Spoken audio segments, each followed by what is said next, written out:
How much money do you actually need to retire? It's the most important number in your financial life, and almost nobody can answer it. Today, you'll be able to calculate yours. Most people just guess, or throw out a scary big number like $1 million, then feel hopeless and give up. But your real number is personal, knowable, and probably less mysterious than you think. Think about what's at stake. Aim too low, and you run out of money in retirement. Aim with a real plan, and you can retire with confidence, knowing your money will last. So let's find your number. The first surprise catches everyone off guard.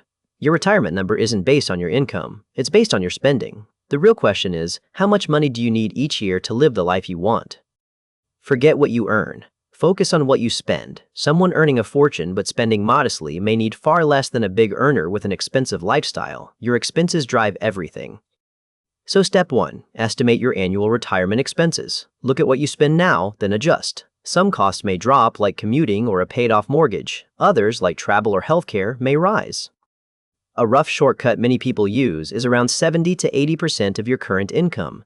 But your own real budget is far more accurate. The clearer your spending picture, the more you can trust your final number. Now, the powerful part.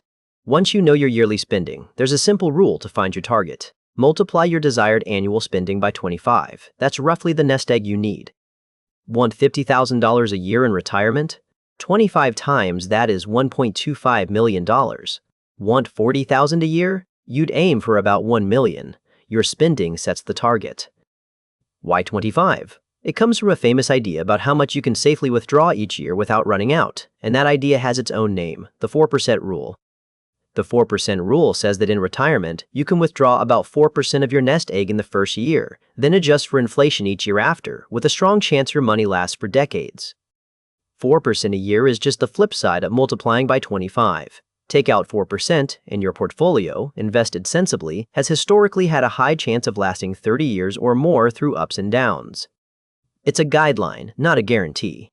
Markets and lifespans vary, so some people use a slightly more cautious number.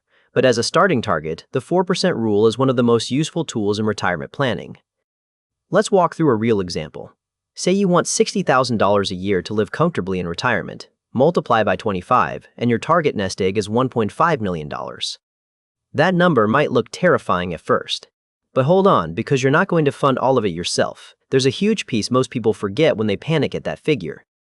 Social Security. For most people, it'll cover a meaningful chunk of retirement income. Whatever it pays you each year is income you don't have to pull from your own savings. So subtract your expected Social Security from your annual spending first. If you need $60,000 a year and Social Security provides $20,000, you only need your savings to cover $40,000. Now redo the math on just that gap. 40,000 times 25 is 1 million, not 1.5. Suddenly, your real target dropped by $500,000. The number just got far less scary. Now the most encouraging part. You don't save that whole number yourself. Compound growth does most of the heavy lifting, especially if you start early. Your investments grow on their own for decades. A person who starts investing in their 20s can reach the same nest egg with far smaller monthly contributions than someone who starts in their 40s. Time, not just money, is your most powerful tool here. This is why the best time to start was years ago, and the second best time is today. Even modest amounts, invested consistently and given time to grow, can snowball into that target number. Where should this money live? In tax-advantaged retirement accounts, like a workplace plan and an individual retirement account, invested in low-cost, diversified funds. That combination is the engine of most retirements. Grab any employer match first, that's free money. Then keep investing steadily, increase it when you get raises, and let compounding work quietly in the background year after year. Boring and consistent wins. Now, a few things can move your number up or down. Healthcare is a big one. It tends to rise with age, so build in a cushion for it. Don't let it surprise you later. Inflation matters too. Prices rise over time, so the income you need in 30 years will be higher than today. The good news, your invested money and Social Security are both designed to help keep pace. And your lifestyle is the biggest lever of all. Want to travel the world, or live simply in a paid-off home? Those are wildly different numbers. Your dream life decides your target. Your number also answers a second question: when can you retire? You can retire once your nest egg reaches roughly 25 times your annual spending, whether that happens at 40, 60, or 70. This is the entire idea behind people who retire early. They don't necessarily earn more, they spend less and invest aggressively so they hit their 25 times number sooner. The math is the same for everyone. If the big number still feels overwhelming, flip it around. Don't focus on the giant total. Focus on your monthly investment and your savings rate. Hit the habit, and the number takes care of itself. Your savings rate, the percentage of income you invest, is the real driver. The more you can save and invest, the faster you reach financial independence. Even small increases shorten your timeline noticeably. Now let's avoid the big mistakes.